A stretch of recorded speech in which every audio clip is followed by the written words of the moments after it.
What's up, guys? It's Jamie Messina, and today we're going to talk about the difference between the ketogenic diet and low carb.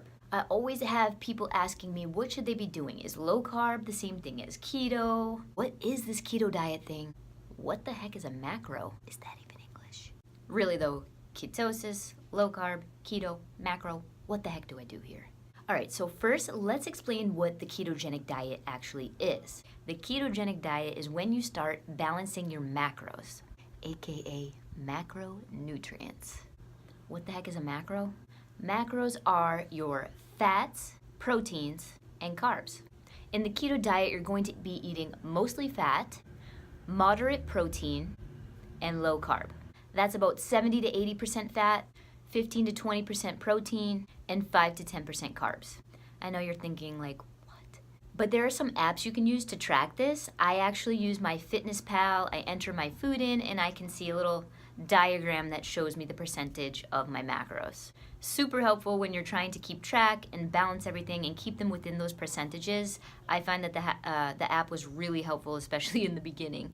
All right, so what's the point of counting your macros and following a ketogenic diet? You're following the keto diet, you're shifting your body from using glucose as its fuel source to using fat as its fuel source.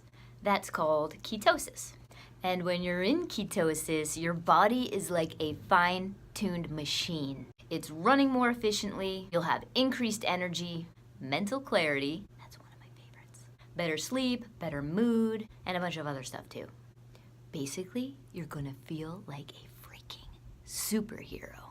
Eating this way also allows you to go longer without feeling hungry, and the foods that you do eat, you feel more satisfied with.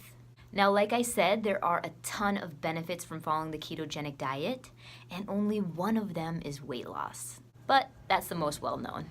Okay, so that's the keto diet in a nutshell. Let's move on to low carb. When you're following a low carb diet, basically all you're paying attention to are your net carbs. What's a net carb? To get your net carbs, what you do is you basically take the carbs, whatever it is in what you're eating, and minus the fiber. Also, minus sugar alcohols. That number there is going to equal your net carbs.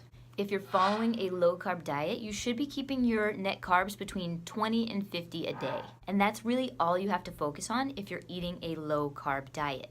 Your net carbs, 20 to 50 per day. And you can definitely lose weight on a low carb diet. That's actually what I prefer, is a low carb diet, and then I supplement with exogenous ketones. I do that because I'm not following a strict keto diet, eating low carb, but still getting myself into ketosis by supplementing with the ketones. If you're interested in learning what kind of ketones I drink, putting them in the comments below. But basically, that's my go-to because I am not strictly counting my macros, but still feeling the benefits of ketosis.